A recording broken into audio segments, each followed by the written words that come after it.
Ишвиэхээс өмнө хальт нэг юм билий. Хандив donation өгсөн хүмүүстээ маш их баярлалаа. Миний бичлэгүүд AI Voice хиймэл оюун ухааны хоолой ирэх авч хийгддэг болохоор тэрэнд маань нэмэртэй. Баярлалаа. Цаашдаа хандив өгсөн болон үнэхээр гоё сэтгэлдлүүдийг бичлэгийн эхэнд болон төгсгөлд харуулад явах болно. Энэ нь хандив гэсэн үг биш шүү манайха. Боломжтой хүсэж байгаа бол хандив өгч болно. Би баярзаад хүлээж авна. Анхаарах тавьсанд баярлалаа. Ингээд бичлэгтээ орцгоё. Eugene, чи яагаад энд байгаа гэхэд би таныг тагсан юм. Eugene, би таныг хүнд байдалд байгааг чинь сонссон. Тэгээд аль чадхаараа ойлгохыг хичээсэн. Та навшин байдалд орсон байд. Би таныг баг зэргийн амралт авахыг хүсэж байгааг чинь ойлгож байна. Гэхдээ Eugene уурлан Юдигийн толгоноос хүчтэй атгана. Та хар шидтэй ороосолдож болохгүй. Lionheart-ийн үр удам, өв залхамжлагчийн хувьд чөтгөртэй гэрээ хийх гэж оролдоно гинэ. Тэгээд бүр шоломтой шүү Юди. Би тийм зүйлийг хянж чадахгүй гэж хэлэхэд Eugene уурлан Юдиг духаараа хүчтэй цохиж Eugene хянж чадахгүй гэдэг чинь юу гэж байгаа юм? Далзуу навш минь. Чөтгөртэй гэрээ хийж хар шидэнд орохоор юу болдгийг мэдхүү. Таны сүнс чөтгөрийн эзэмшил болдгийм. Тэр танд үх гэж хэлбэл та үхнэ. Тэр танд ал гэж хэлбэл та ална. Энэ ганцхан таны асуудал гэж бодоо юу?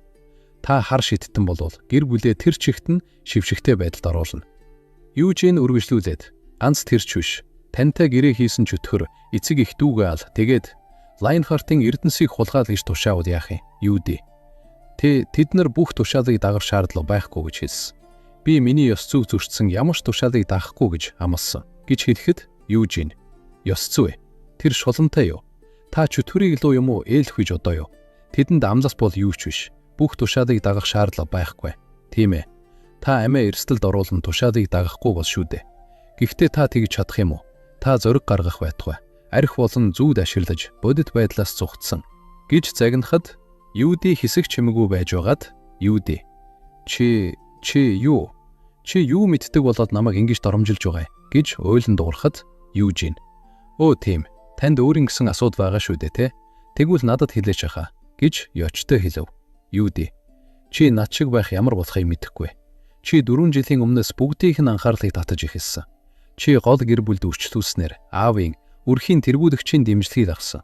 Чи юу ч мэдэхгүй гэж гомдолцоход Eugene таныг ядуурсан юм шиг яриад их. Та надтай яг адилхан дэмжлэл авсан. Та цагаан гал арга барилыг залгамжилж авсан. Бас танд аратод шидийн цамхгийн эзний шав болох боломж автсан. Үгүй юм уу гэхэд Юди хэлэх үг олдохгүй байр. Eugene та одоо ойлгож байна уу? Би танаас илүү байгаа нь таныг ялгуурсандаа биш. Би зүгээр л ихүү сайн болж төрсөн гэхэд Юди би авиастай болж чадахгүй гэж гомдлоо. Eugene ганц авиас ч биш. Би авиасаас гадна шаргуу бэлтгэл хийсэн. Таныг аравтууд арх болон мансууруулах бодис хэрэглэн. Зүүд нь цогтож байхад чинь Сиан Сиэд 2 төв байр дээр хамаг чадлаараа бэлтгэлээ хийж байгаа. Та өөрийгөө хар шидийг хүчтэй болвол үрхийн тэргүүлэгч болж чадна гэж бодоо юу? гэж урам нь хугарсан байртай асуухад Юди би үрхийн тэргүүлэгч болохыг хүсэхгүй байна. Би хар шидтэн болж хил мүд рүү явна. Би тэр эрхчлөөний газарт өөрийгөө хүлээн зөвшөөр гэж хэлж дуусаагүй байтал Eugene уурсан Юдиг нүүрнүү нь маш хүчтэй цохин шидэв. Юди цохилтын хүчинд хан мөргөн амнаас нь цус сатран газарт хүчтэй унав. Юди өвжилтэндээ орилоход Eugene чи сая юу гэсэн бэ? Lionheart авва вермутийн үр удам хилмүүдийн чөтгөрүүдээр хүлээн зөвшөөрүүлнэ гинэ. Чи гэр бүлээсээ илүү чөтгөрүүдээр үнэлүүлмээр байгаа юм уу? Чи тэдний шамааг үнэлнэ гэж бодоо юу? Та нэг юмыг андуураад ах шиг хаа. Танд Lionheart-ийн ууган хүү гэхээс өөр ямар ч үнс нь байхгүй. Танд бусдын хүсээд ч авч чадхааргүй тийм зүйлүүдийг өгсөн. Тэгтэл та өөлж гомдлсоор л байна. Надад таныг үргэлжлүүлэн сонсох шаардлагаалах. Ноём Робрийн дээр аваад яв. Харуулууд Юди тусалж байсан хар шидтнийг баривчлан авч чадах бөгөөд удалгүй Робрэн ирж Юди улаан шидийн цамхгийн эзэн. Энэ би тэгээгүй. Би хар шидэнд ороогүй гэж тайлбар тавихад Робрэн гэхдээ тэгэх гэж оролдсон. Ноён Юди та Lionheart-ийн нэрийг ичвүтер байдалд орууллаа. Та надад итгэн өөрөвчин даатгсан ноён Гилертийг доромжиллаа. Та бас улаан шидийн цамхагт өөрт чинь зааж байсан шидтэнгүүд Бас таныг оргинуулж байсан намайг доромжилшаа. Юуди? Үгүй ээ, би тэгхгээгүй. Би зүгээр л гэж тайлбар тавих гэж оролдоход Робриан та нэмж шалтгаан тоочвол. Би энэ доромжллын чинь хариуд шийтгэхэд өгнө шүү. Юу ч битгий хэл. Шалтгаан хэлмээр байвал өөр хүнд хэл. Таныг ийшээ явуулсан ноён Гиллерт хатагтай Төвнист хэл гэж маш их уурлан хэлв. Юуди? Үгүй гэж маш их айж сандарсан байдалтай үлдэв. Тэр шөнө дундын дараа Робриан Гиллерт Төвнис хоёрыг аравтад дууцсан. Мөн нэмэлтээр нэг хүн ирсэн байр. Өрөөний хаалга нэгдэж, хард сув, нарны шилтээ нэгэн ир орж ирнэ. Уулзсандаа таатай байна. Намайг Балзак Лудбет гэдэг. Хар шидийн цамхгийн эзэн Балзак Лудбет. Юужин Балзак Лудбет. Тэр 10 гаруй жилийн турш хар шидийн цамхгийн эзэн байсан. Хоригдлын хаантай гэрээ хийсэн домогт 3 хар шидтний нэг. Балзак ширээн цуухад Төвнис энд сууж зүрхэн гинэ гэж уухасхад Робери хатагтай Төвнис тайвшир. Хар шидийн цамхгийн эзэн энэ хэрэгтэй ямар ч холбоогүй гэж хэлэхэд Төвнис гинт огцсон уурлав. Чи түүнийг Иудид хар шид танилцуулах гэж оролцсон гэсэн мэт. Тэгтэл одоо хар шидийн цамхаг холбоогүй гэж байдаг. Намаг наадханд чинь итгэн гэж удаа юу гэж хашгиран хэлэхэд Балзак хар шидийн цамхаг 10 тийм бүх хар шидтнийг хяндаггүй. Энэ харамсалтай иргэн эзэн болох хар шидтэн Гэвид гэдэг нэрээрээ алдартай. Тэр хар шидийн цамхгийн хүн биш, бүйтгмийн шидтэн гэж тайлбарж хэлэхэд Төвнис тэглэж гисэн гэж уурлах гэж байтал Гиллерт Төвнис болиулан хар шидийн цамхаг энэ удаа холбоогүй юм байж. Тийм бол яагаад хар шидийн цамхгийн эзэн энд байгаа юм гэж асуув Балзак. Нэг төрлийн хариуцлага өрөх гээд Гиллерт жахан гайхав. Балзак үргэлжлүүлээд хэдэн зуун жилийн өмнө хар шид сурсан хүнийг гэмт хэрэгтэн гэж үзэн цаасалдаг байсан. Гэхдээ авгаа Вермут хоригдлын житвэрийн хаантай тохиролцсны ачаар хүмүүс хар шид сурч чадхаар болсон. Одоо хар шидтэй танилцах, гэрээ хийх хоёрыг гэмт хэрэг гэж үзэхээ болсон. Би зүгээр л Лайнхарт гэр бүлийн хүслийг хүндэхийг хүссэн юм гэж хэлэхэд Гиллерт басамжилсан. Бас уурлав. Наадахыг чинь сонсох таатай биш байна. Чи өөрийгөө доромжилж байгаа юм шиг сонсогдож байна.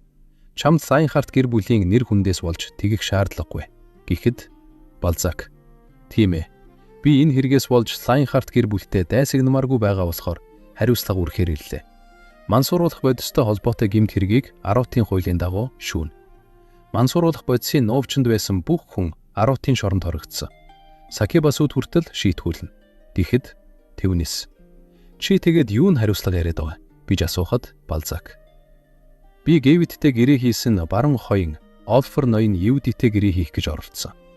Өрөөний заануудын дүл гинт хөх хөнгөтэй болон ховирч Балзак уран дээрээ цэнхэрдүүлсэн. Хоригдлын чөтгөрийн хаанд хэлэх юм байна гэж хэлв. Юужин хоригдлын чөтгөрийн хаан хэмэн бодоод Балзак үргэлжлүүлэн хоригдлын чөтгөрийн хаан түүний хайрладаг Вермутийн гэр бүл өчүүхэн эмнээ бай болсонд дургуутж байгаа.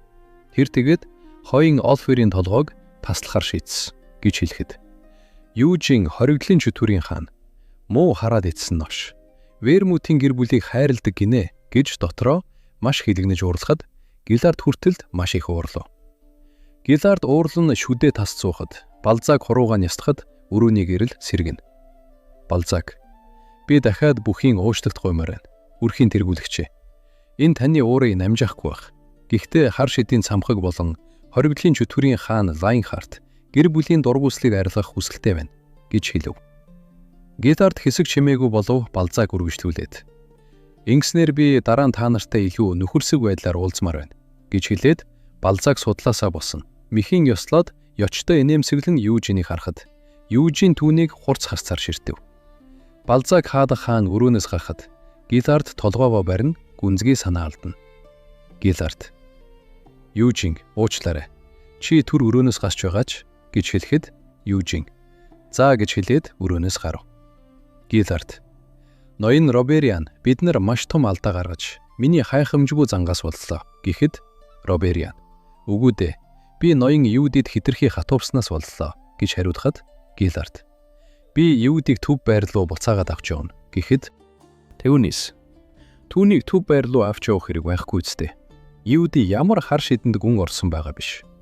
Тэр зүгээр л бар зэрэг оролцсон. Тэр ийм алдаа гаргасан юм чинь дахиж тийхгүй үсэг. Тэр энэ хэргийг сургамж гэж үзэн илүү хичээнгүй ажиллах болно.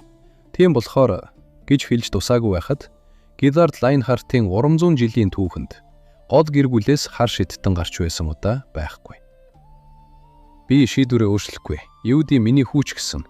Түүний хийсэн зүйл гэр бүлийн нэр хүндийг унгаалаа. Би түүнийг дахиж 10 тод байлгаж чадахгүй гэв. Түүнээс. Тэгвэл гол гэр бүлийн төв байранд түүнд байх газар гэж байхгүй. Сиан Сиэл 2 төв байранд байгаа. Иудиг 10 тод байх хооронд гол гэр бүлийн гишүүд тэр хоёрыг хүлээн зөвшөөрсөн. Иудид төв байранд байх газар гэж байхгүй. Тэр юу ч болсон хамаагүй 10 тод үлдэх ёстой. Чи Иудигийн төлөө юу ч хийгээгүй. Чи тэр хараад идсэн Инисилла түүний хүүхдүүд болон чамтай ямар ч цусан холбоогүй өргөмөд хүүгэл эрхлүүлсэн гэж гомдлоход Гиллард. Чи үнэхээр тэгж бодоод байгаа мó? Би хэнийг нь ч ялгалгүй хүүхдүүдтэй хүссэн болгоныг нь өгсөн. Би Иудиг шид сухахыг хүсэхээр нь 10 руу явуулсан. Гэхэд Тэвнис уурсан ширээг хүчтэй цохино.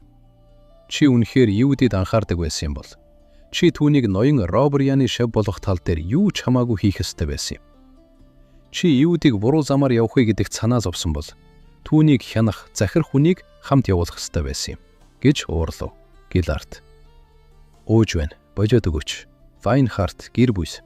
Бозон намайг нэмж доромжлохоо болооч гэж залгсан байртай хэлв. Тэвнис. Доромжлох битгий балаа юм ирээдэ. Тэр одоо төв байр руу явбал би эцсэндээ өгөх байх. Чи Иудиг буцаамаар байгаа юм бол би түүнийг эцэг эхийнхээ гэр рүү авч явна. Би түүнийг төв байранд байлгахгүй. Тэгж байхын оронд би түүнийг эцэг эхийнхээ гэрт шид сургаж байсан мэн дээр гэж хэлв. Гиллард маш их ядарч урам нь хугарсан байдагтай тэгхийг хүсэж байгаа бол хүсснээрээ бол гэж хэлв. Южин байшингийн коридор чимээгүйхэн алхаж байтал. Балзак. Южин Лайнхарт. Хоёулаа түр ярилцах уу хэмээн түр зогсоо. Балзак хоёулаа нөхцөл байдлаасаа болж олигтой ярилцаж чадаагүй ноён Южин гэхэд Южин би хааш эдийн цамхгийн эзэнтэй ярилцмааргүй гэж хэлэхэд Балзак надад дургу байгаа чинь Ивк харагдаж байна. Танц таарч биш. Би бүх хааш эдтнийг үзэн яддаг. Тийм үү? Ойлголоо. Аль хэдийн 300 жил болчоод байхад хандлах сайнгүй хിവэрэл байгаа юм байна. Би өөрөө хааш эдтэн болохоор сэтгэлээр унж байна.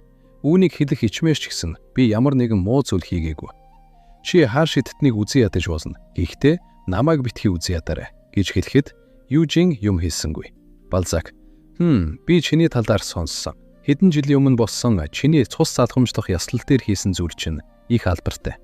Бас саяхан шидэндээ их сайн байгаа. Акрион руу зуушлах цагт хүртэл авсан гэж сонссон гэж Южиныг магтаад. Би тэнд чамд үүнийг хэлж чадаагүй. Хариуцлах хүлээх зүйлд чамд ашигтай нэг юм байгаа. Южин сэжиглэнгүй. Та юу яриад байна гэж асуухад Балзак. Ганц улаан шидийн цамхгийн зуушлах цагтлаар Акрион руу орох эрх авах хүнд. Бусад шидийн цамхгийн эзэд чамайг тэнцэхгүйгээд та толцох болно. Тийм болохоор би өөр шидийн цамхгийн эзний хуваар таныг зуушлах цагтл бичнэ. Ноён Южин гэж хэлв Южин. Яах гэж тэгж байгаа юм гэж асуухад Балзак. Би чиний авьяасыг сонирхож байна. Үннийг хэлэхэд би улаан шидийн цамхгийн эзэнтэй таарамж муутай. Би түнд муу сандаггүй. Тэгтэл тэр намайг хар шидтэн гээд үзэн яддаг. Би шидийн цамхгийн эзний хуваар түүний зуушлах цагтлыг дэмжүүл. Тэр намайг үзэн ядхаа болох байх, тийм ээ? Бас Лайнхарт гэр бүл намайг сайнаар хүлээн авна гэж хэлв Южин.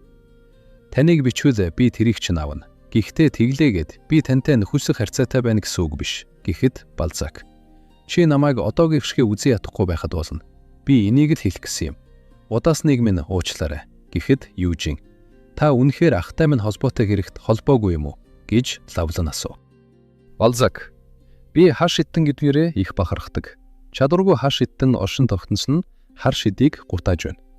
Тэр хүн Лайнхартын үг залхамжлагч байсан ч авьяастай биш л бол би тэдэнд боломж олохгүй. Энэ хариуцт сэтгэлд чинь хүрвүү гэж хэлээд яваад өг. Южин Юди. Өрөвдөлтөө новш гэж бодсоор яв. Үзэгдэд шилжиж. Южин харанхуй өрөөнд ганцаараа ганц эвэртийн зүрхийг харан сууна. Южин нэг эвэртийн зүрх. Гиллард. Южин чи нэг эвэртийн зүрхийг ав. Чи Иудигийн ич өвтөр үйлдэлийг зогсоосон болохоор тэрэндээ тохирох шагнал авах хэрэгтэй гэж хэлсэн. Нэг эвэртийн зүрхийг ашиглах хэд хэдэн арга байдаг. Гэхдээ зүрхнээс нь маана авах хамгийн амархан эвтэйхэн арга. Хоёр байд мангасын зүрхээр нь маш бага бохирдолтой байна. Юужин зүрхнээс маанаг нь сорж эхлэх өгөөд би энэ маягаараа 20 хүрэхээс өмнө дөрвөттэй босох юм байна. Энийг сонсвол Зайнхартын гэр бүл ухаан алдах байх та. Зайнхартын 300 жилийн түүхэнд хинч насанд хүрэхээс өмнө дөрвөттэй болж байгаагүй. Үрхийн тэргүүлэгч Кивун 2 6-оттой. 6-оттой болсноор чи устдаа цөөн хідэн хүчтэй хүмүүсийн нэг болно. Би энийг сурч байгаа юм чинь 5-оттой болтлоо хийчих хэрэгтэй. Би Хамелийн бүх зүйлийг вермутийн бүтээсэн цагаангаад арга барил зориулах болно гэж хэлээд ганц эвэртийн бүх маана сорон тусгаж үнс болгов. Үзэгдэл шилжиж гаргас авар биетийн төмсөг. Урчин сая сэлүүлсэн. Хоёулаа хурдлах хэрэгтэй. Шүн дунд хэд мөнгө өгөхгүй бол тэднийг дараагийн үн хаягчид зарна гэж Юужиныг яаруулсан шавдах бөгөөд Юужин авахгүй байж болохгүй юм уу гэж хэлсээр. Тэд Пентагоны төрийн банкнд орж ирнэ. Туслах хэ. Харкарт ховын данстай болохыг хүсэж байна уу? Ховын данстай болвол гэж ярьж дуусгүй байхад Юужин үгүй гэж хэлээд тэд төжбөрөө төгчөөд гарч явах ба гаргас. Буцаад явъя. Наваг мөнгийг нь шилжүүлэхээр хонж байгаа газарт хүргэж өгнө гэсэн. Чамд авраг биетийн төмсгийг бодитоор нь харах боломж гарч ирлээ. Гэхэд Юужин чи намайг тэнд очиж авраг биетийн төмсөг хар гэж байгаа юм уу? Сожиотой юм уу? гэж хэсэг бодсны дараа Юужин за юу ч бишээ явцгаая гэж хэлв. Даргас би чамайг сонирхож байгаа гэдгийг чинь мэдсэн юм. Хүсгэд би чамтай тэдний талыг нь хуваая. Гэхэд Юужин би юу ч хийхгүй шүү. Би авраг биетийн төмсөг сонирхоогүй. Харин гаргасын сурсан улаан гад арга барилыг сонирхож байна. Би өөрийнхөө нүдээр цараан гад арга барилаас хэр их өөр босхийг харна гэж бодоод хамт яв.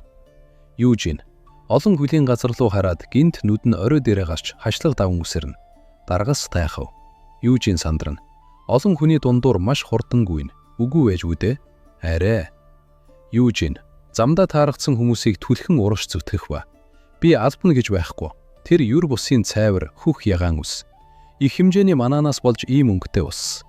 Юужин үүж очоод огцом зогсно. Тэрээр олон хүний дундаас нэгэн таньж төрхийг олж харна. Сеня.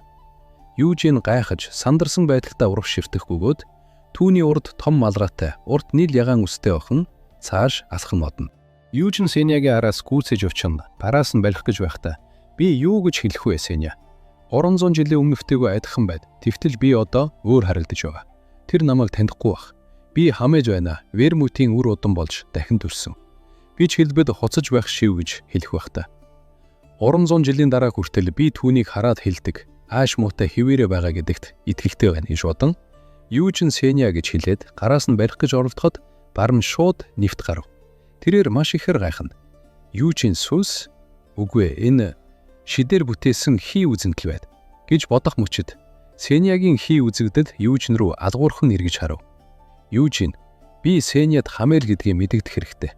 Би яасан дэрвэ гэж эргэлзэж байгаад Юужин гинт ёчтой инээгээд май гэхэд Сенягийн хий үзэгдэд өөдөөс нь үл ялыг нэмсэглээд Сенягийн хий үзэгдэл амаанын ямар нэг зүйл хэлээд биеийн цэнхэр гэрэл болон сарних бөгөөд Юужин намайг олсон гинэ. Би ч гэсэн чамайг олсон гэж бодно баярлав.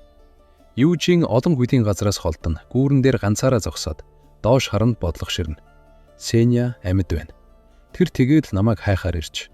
Тэр яаж мэдсэн юм бэ? Темпест шиг миний сүнсийг таньсан болов? Эсвэл зүйлпэр танив уу? Сеня миний дахин төрөлтийг мэдэж байсан.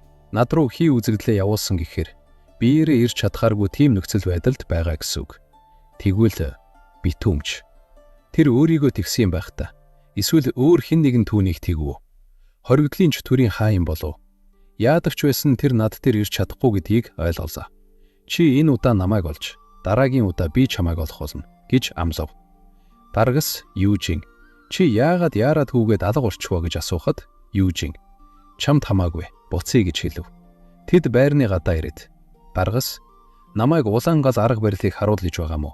Чи төв байранд цагаан гад арга барилыг сурсан байж яагаад улаан гад арга барилыг сонирхоод байгаа юм гэж асуухад Юужин зүгээр л сонирн байна гэхэд Даргас энэ тийч хүнд биш гэж хэлээд улаан гал арга барилаа үзүүлэхээр бэлдэж хамаг хүчээрээ булчингаа зангидна бүх цамцаар урав. Юужин хараад чи наадгаа хийхгүй бол улаан гал арга барилыг хэрэглэж чаддгүй юм уу гэж асуухад Гаргис чадна. Энэ зүгээр сэтгэл зүй юм гэж хариулв Юужин. За хүснээрээ хий. Гаргас амьсгаа гаргаад улаан газар бүрхэгдэн хамаг хүчээ гаргана. Юужин. Улаан газ арга барилаар төвч нь хуваагдтгүй гэж асуув. Гаргас төв гэр бүлийн заасан улаан газ арга барилын их хөв нь хуваагддаггүй. Гэхдээ үг дээдсийнхээ хичээл зүтгэлийн ачаар манай гэр бүл улаан газ арга барилын одыг 5 хүртэл ихсгэж чадсан. Миний мэдэж байгааг аруул. Салбар гэр бүл заадаг уламжлалт арга барилыг ашиглан цөөн хідэн гэр бүлэл 5 уттай болж чадсан.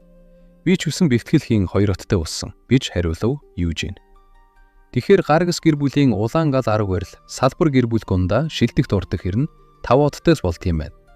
100 жил хөгжүүлж байхад улаан газ арга барилын хязгаар 5-д байх гэж. Цагаан газ арга барилыг ганцхан гол гэр бүлийнхэн ашигладаг. Харин улаан газ арга барилыг бусад гэр бүлд заадаг. Үүнээс болж гол гэр бүл болон салбар гэр бүл хоёрын хүчний ялгаа их байдаг. Би гэхдээ ойлгохгүй байна. Уермүт ийм явцуу бодолтой новш байгаагүй дээ. Улаан газ арга барил ирээдүйтэй байсан бол сурах гэж байлаа. Гэхдээ тийх хэрэг байхгүй бололтой гэж бодов Юужин. Сайн байна гэж хэлээд яваад өгөө. Гаргас чи явах гэж байгаа мó? Энд удахгүй авраг биетийн төмсөг ирнэ гэхэд Юужин. Тэрийгэ өөрөө хар. Үзэлдэл шилжиж улаан шидийн цамхагт ирэх ба. Юужиний судалгааны өрөөндөө ирээд Юужин. Сеньягийн сүүлийн шидийн бичээс акрионд байдаг гэсэн. Шулмын урлаг. Тэнд Сеньягийн талаар ямар нэгэн сэжүүр байх ёстой. Роберийн болон хар шидийн цамхгийн эзэн хоёр хоёулаа намайг зуушлах захидал бичнэ гэсэн. Тийм болохоор би акрион руу орж чадна гэж бодоход буруудахгүй. Чи 300 жил хүлээсэн. Дахиад жаахан үдээч байлгүй дээ, тийм ээ, Сеня гэж бодов Юужин. Өрөөндөө ганцаараа зогсож байгаад жижигхэн сарны гэрлийн элдний хилтерхий дээр шид тушна. Юужин. Сарны гэрхтээ элдтэй хальт шүргэлцэх төдийд манааны бүтцийг үгүй болгож байна. Би энэ жижигхэн хилтерхийгээр дээд төвшний шидийг сарниулж чадахгүй. Гэхдээ доод төвшний шидийг хөнгөн сарниулна. Юужин. Игтээс уулан үүнийг хийцгээе гэж хэлээд Юужин өөрийн манааг занидаж эхэлнэ. Миний манааг энэ хилтерхий сарниулахгүй бол манааны нэгдэл маань цараан гад арга барилын хязгаараас илүү хүчтэй болно гэсэн үг гэж хэлснээр энэ хэсэг дуустдаг. Үзэгдэл шилжиж хэд хоногийн дараа улаан шидийн цамхгийн Хера өөр нэгэн туслах шидтнээс Юужиний талаар асууна. Хера судалгааны өрөөндөө байгааг нэ туслах. Тийм ээ, хэд хоногийн өмнөөс тэндээс тесрэгт чичиргээ сонсогдоод байгаа гэж хариулахад Хера би явж шалгаадах. Надад угаасаа улаан шидийн цамхгийн эзэнд хийж өгөх ажил байгаа гэж хэлээд явав. Хера хонглоор алхасаар Юужиний судалгааны өрөөний үүдэнд ирнэ. Хера ноён Юужин дотор байна уу гэхэд гинт өрөөнд дотроос хүчтэй дэлбэлтийн чимээ гарч хаалга нь хүчтэй дэрвэнэ. Хера цочсондоо хаалгыг яран татна нэд. Ноён Юужин зүгээр үү гэхэд өрөөнд доторх утаа сарнихад Юужин цээж нүцгэх нь бэлтгэлийн байдалтай зогсож байв. Өрөөний хан шал цөмрөн эвдэрсэн байхыг хараад Хера ихэд гайхаж Юужинийг харан итсэн байдалтай Хера ноён Юужин та юу хийж байсан юм бэ гэж асуухад Юужин манааны бэлтгэлээ шидийн бэлтгэлтэйгээ хамт хийж байна. Хера гайхна. Шидийн бэлтгэл тэр бас юу вэ? Хан шал 2 хагарч эвдэрсэн байна. Тэгтэл тэр хилтерхий ганцаараа зүгээр байна. Гэхэд Юужин ингэж хийж байна гэж үзүүлэхэр болов. Юужин урагш гараа сунхад түүний гараас хүчтэй улаан дүл болон цэнхэр манаана аура зэрэг дүрлэлцэн дарч өрөөг бүхэлдэн бүрхэнэ. Юужиний хилтерхий рүү асар хүчтэй галт дайралтаар дайрав. Хера түүнийг хараад өмнөхөөсөө илүү хурдан болсон байна. Тэр төвөө тойрог шиг төгс ашиглаж байна. Манааных нь нэгтрэл их хүчтэй юм. Энэ яаж нэг тойрогч шидийн сум галын бөмбөлөг байх юм бэ гэж бодоод Хера. Чи байлдааны шидийн бэлтгэл хийж байгаа мó гэж асуухад Юужин. Би манааны бэлтгэл хийхдээ голсон төвлөрч байгаа. Мөн үүн дээр ахиц гаргасан. Эхэндээ миний шид тесрэхээс өмнө сарниж байсан. Харин одоо би сарниж байгаа манааг хүчээр нэгтгэж ойрхон газар дэлбэрэгт үүсгэж чадаж байгаа гэж хэлв. Хера. Сайн хэрэг байна. Би судалгааны өрөөнөөс чинь дэлбэрэлт гарсан гэж сонссон. Тэгээд чамайг хитрхи хичээнгүй бэлтгэл хийж байгаад өөрийгөө гэмтэх вэ гэдэгт санаа зовж байлаа гэж хэлэхэд Юужин. Чи надад санаа зовоод энэ хүртэл ирлээ гэж үү? Хера. Ганц тэр бишээ. Цамхгийн эзэн чамтай уулзмаар байна гэсэн. Юужин. За. Тэр хамгийн дээд давхарт байгаа юу? Хера. Үгүй ээ. Тэр хааны гэр бүлийн номын сан Акрионд байгаа гэж хэлв. Үзэгдэл шилжиж Арутын нийслэл Пентагон. Пентагоны төвийн хэлбэрийг 5 шидийн цамхаг бий болгосон. Тэнд Арутын цайз болох Абрам байдаг. Абрам том нуурын голд баригдсан болохоор тийшээ завгүй очих боломжгүй. Пентагоны нисдэг сүүхт хэрэг эсвэл ямар нэгэн шидээр нуурыг гатлах боломжгүй. Яагад гэвэл Авраам нуур хоёрыг бүхэлд нь чөтвөрийн битүүмжлэгч тойрон бүсэлсэн байгаа. Сеньягийн 10-тод нөхөрлөлийн бэлэг тэмдэг болгож өгсөн энэ бэлэг 100 жилийн дараа хүртэл үргэлжилсээр л байна. Юужин үүнийг сонсоод сойжтой юм бэ. Би 10-тод ирснийхээ дараа шидийг бад зэрэг ойлгодог болсон. Гэхдээ ийм том нуур цайзыг бүхэлд нь чөтгөр битүүмжлэх тойрвоор бүслэх боломжгүй юм шиг санагдаж байна. Гэхэд Хира чи Авраам руу ормоор байна уу гэж асуухад Юужин гой харагдахаар нь зүгээр харсан юм. Энэ хүслээгээд орж болдод газар биш гэж хариулав Хира. Тэр үнэн цамхгийн эзэд болон дээд язгууртнууд Авраам руу орж болно. Шидийн цамхгийн эзэд хүртэл Авраамд шид ашиглаж болохгүй.